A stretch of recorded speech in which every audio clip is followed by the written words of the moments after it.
Sebelum kita mendengarkan ayat hafalan ya Kak, kita mau bernyanyi lagi nih.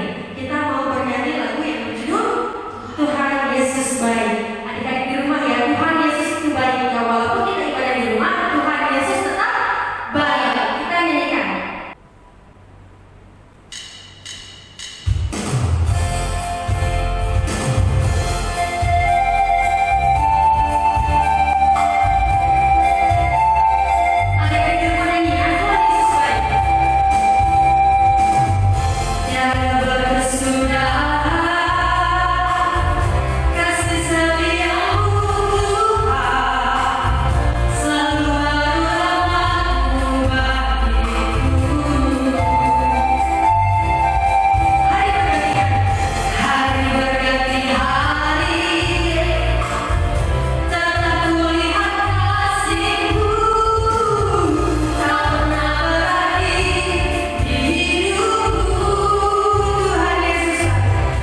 lagu yang berjudul Firman-Mu Pelita Bagi Kakiku. Kita akan mendengarkan cerita ya Kak dari salah satu guru sekolah minggu kita. Adik-adik siapkan hati dan pikiran kita bernyanyi.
Adik-adik, tadi kita sudah menyanyi.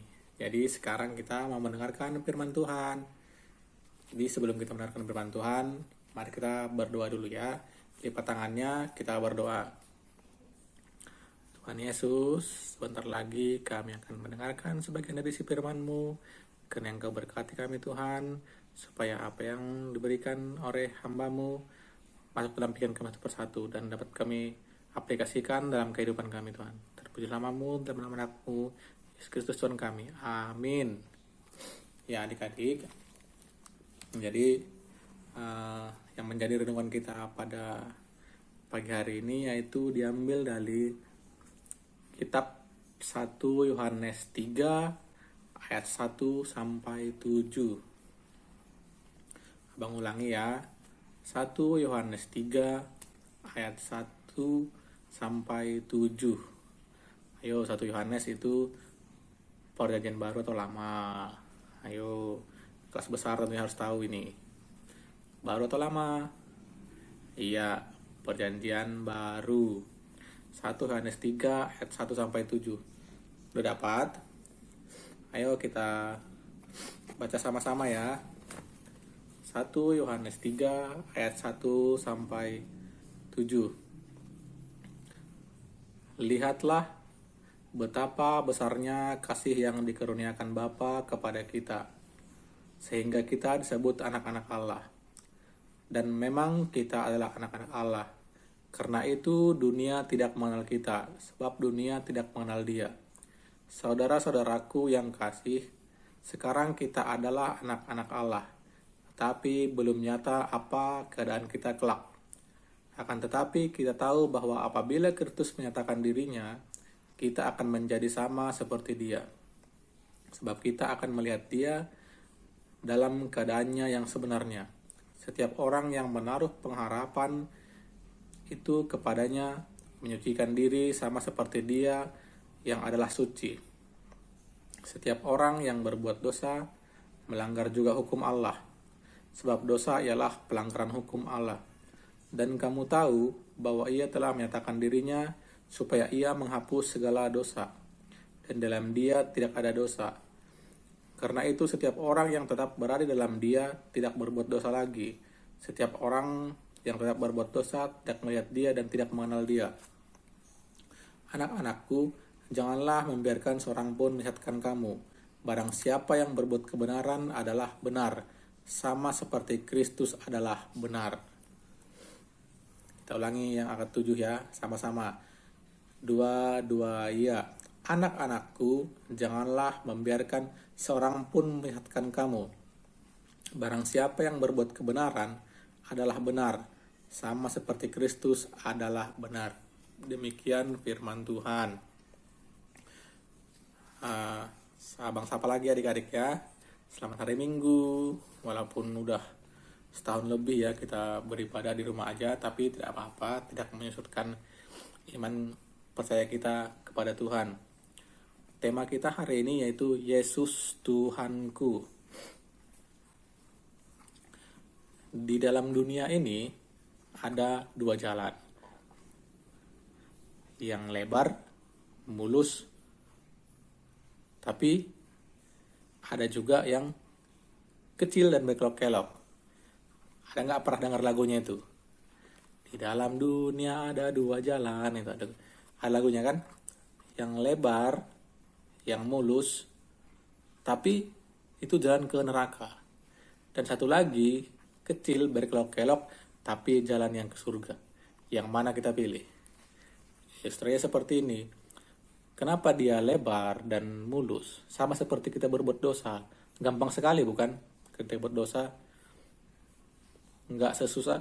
Kalau misalnya kita berbuat baik, pasti ada rintangannya, ada aja hambatannya. Tetapi kalau kita berbuat dosa, gampang sekali. Makanya jalan menuju neraka itu mulus, lebar jalannya. Kita contohnya melawan orang tua aja, langsung berdosa, masuk neraka langsung. Makanya kalau yang untuk berbuat baik agak susah gampang sebenarnya sih. Tapi banyak rintangannya. Kali ini abang mau contohkan ilustrasi supaya adik-adik mengerti.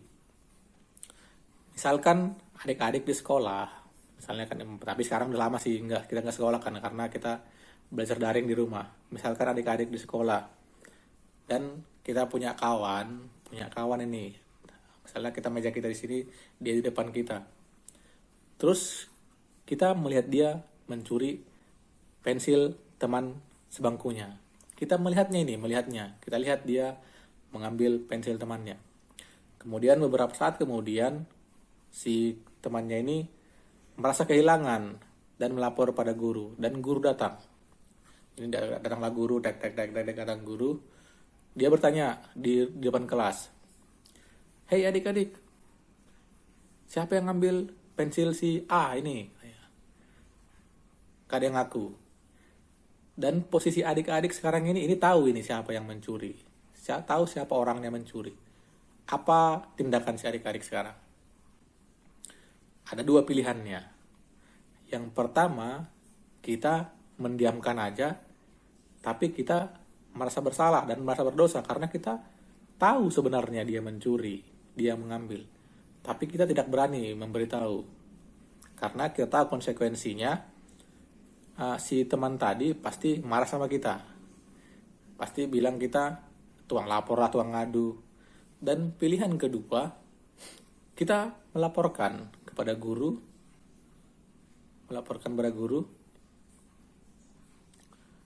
Dia marah, tapi yang dilaporkan tadi merasa senang sama kita karena akhirnya tahu siapa yang mengambil pensilnya. Yang mana adik-adik pilih? Melaporkankah atau mendiamkan aja? Memang dua sisi, ada sisi yang harus kita tanggung. Namun di dalam jangka panjangnya, efeknya pasti lebih bagus kita beritahu. Di dua sisi, misalnya kita kasih tahu lah kepada guru. Memang awal-awalnya yang mencuri itu dia merasa kita ini tuang ngadu. Ketika kita ini nggak kawan baik katanya, dia tuang ngadu sama guru gitu. Tapi efek jangka panjangnya, dia pasti lama-lama sadar bahwa dia itu salah. Dan kita pun tidak merasa bersalah lagi karena kita sudah memberikan kebenaran. Sedangkan efeknya bagi yang dicuri ini sangat bagus kan, karena jadi orang-orang yang di sekeliling kita pun jadi percaya pada kita bahwa kita itu jujur memberitahu apa yang sebenarnya kita lihat. Jadi kalau adik-adik dalam posisi seperti itu harus memberitahu ya, jangan didiamkan karena kita memang benar-benar lihat. Kecuali kalau kita mengarang sesuatu, jadi kita nggak berbohong kan. Ini nggak, kita menceritakan kejujuran. Yang lebih lagi adik-adik, kita memang harus menjadi orang yang selalu memilih pilihan yang baik, yang disukai oleh Tuhan. Kenapa? Karena kita adalah anak-anak Allah. Anak-anak Allah itu tidak boleh melakukan yang tidak sesuai dengan kehendak Tuhan. Adik-adik, jadi walaupun mungkin ada konsekuensinya, mungkin ada teman kita yang akan mungkin marah sama kita karena kita memberitahu kebenaran, mungkin ada yang efeknya mungkin sakit hati orang, tapi tidak peduli, kita harus tetap menyuarakan kebaikan, tidak boleh enggak. Terus yang selanjutnya, di dalam hidup ini memang tidak ada yang sempurna. Walaupun kadang kita memberitahu kebenaran, tapi ada aja yang nggak suka, ada aja yang tidak senang melihat kita menyuarakan kebaikan itu. Tapi yakinlah, efek jangka panjangnya pasti ada. Suatu saat pasti efek efeknya mungkin yang tidak suka sama kita itu, kalau sudah terbiasa melihat kita seperti itu, mungkin dia akan sadar, akan paham dengan situasinya bahwa kita memang anak Tuhan dan kita memang harus menyuarakan kebenaran. Nah, ingat ya adik-adik, kita itu anak-anak Tuhan. Apapun resikonya, apapun masalahnya, kita harus tetap menyuarakan kebaikan. Selanjutnya, untuk tugas kita untuk minggu ini sama seperti yang dibilang kakak tadi waktu MC, kakak Desi sama kak Titin, itu diambil dari Amsal. Ayo kita buka adik-adik, Amsal 2 ayat 20. Ayo, dapat. Amsal itu perjanjian lama ya. Amsal 2 ayat 20. Ayo kita baca sama-sama, 2 ya. Sebab itu, tempuhlah jalan orang baik dan peliharalah jalan-jalan orang benar. Sama seperti teks tadi ya, teks khotbahnya tadi. Sebab itu, tempuhlah jalan orang baik dan peliharalah jalan-jalan orang benar. Ingat, jalan-jalan orang benar ya. Jadi, jangan takut menyuarakan kebenaran. Kita itu anak-anak Tuhan. Jadi, yang benar harus yang kita katakan. Tidak boleh yang, walaupun mungkin ada yang sakit hati, ada yang mungkin gak suka, tapi kita tetap harus menyuarakan kebenaran. Di awal tadi, orang Kak Desi sama Kak Titin sudah bilang, tugasnya itu ayat hafalan ini direkam. Tapi dua versi. Ada yang bahasa Simalungun dan ada yang bahasa Indonesia. Jadi nanti kita rekam, kita ngomongkan misalnya Amsal 2 ayat 20. Sebab itu, tempuhlah jalan orang baik dan peliharalah jalan-jalan orang benar. Sebab itu, bahasa Simalungun. Nah, gitu. Jadi, ada dua bahasa nanti dia. Indonesia dulu, baru bahasa Simalungun. Baru direkam, terus dikirimkan ya di grupnya PA Sekolah Minggu. Nah, ya adik-adik, demikianlah isi firman Tuhan kita hari ini. Kita berdoa. Terima kasih Tuhan, pada pagi hari ini Engkau telah mengingatkan kami supaya menjadi anak-anak yang benar, anak-anak yang baik, dan berani menyuarakan kebaikan apapun risikonya yang akan kami tanggung. Terima kasih Tuhan, hanya dalam nama anakmu Yesus Kristus kami berdoa dan mengucap syukur. Amin. Nah, adik-adik di rumah, kita mau kumpulkan persembahan kita ya buat Tuhan. Sambil kita mengumpulkan persembahan, kita angkat lagu pujian yang berjudul Setinggi-tingginya Langit. Kita nyanyikan.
Baiklah adik-adik, untuk mengakhiri ibadah kita nanti kita berdoa.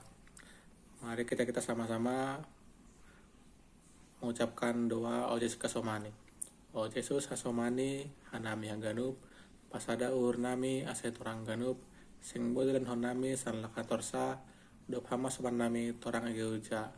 Amin. Bapa, terima kasih. Bapa, terima kasih. Bapa, terima kasih. Bapa di dalam surga, ku berterima kasih. Amin. Shalom adik-adik, selamat hari Minggu.